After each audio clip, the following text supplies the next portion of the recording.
दूध गर्म हो गया क्या शेफ साहिबा? गर्म हो गया है।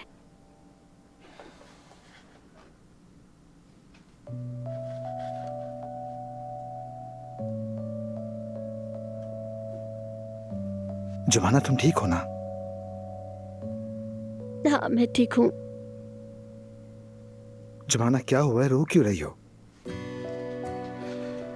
देखो तुमने मुझे गलत समझ लिया, यानी मैं उस कमरे उजान में। ये शर्ट जब मैं छोटी थी तो अपने बाबा को ये तोहफे में दी थी।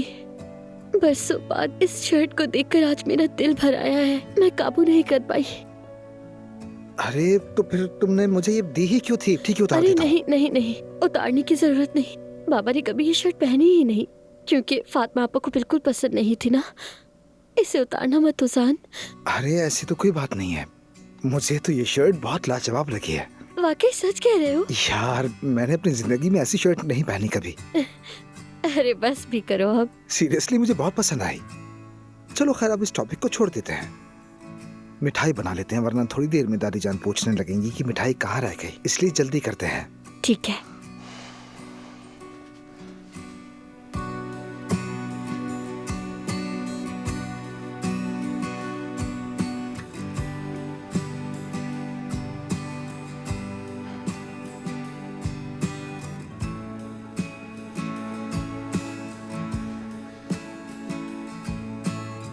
जुमाना सुनो, जब मैं नाजली के कमरे में गया तो मैं वाकई ये भी नहीं जानता था कि वो कमरा नाजली का है, और ऐसी कोई बात नहीं है।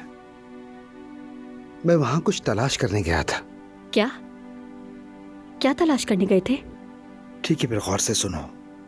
कल जब मैं घर से निकल रहा था तो मैंने देखा कि फातिमा खातून गमले में कुछ दफन कर रही थी। मैंने सोचा शायद वो मंगनी की अंगूठी हो, मगर मुझे पूरी तरह यकीन नहीं था। मैं बस वहां जाकर वो गमला ढूंढ रहा था लेकिन मिल नहीं सका। तो क्या करे हो तुम लोग यहाँ पर? ओफ, क्या खूबसूरत खुशबू आ रही है यहाँ पर। मैं हेल्प करूँ क्या तुम लोगों की? कितना अच्छा लग रहा है ये एप्रन। शुक्रिया।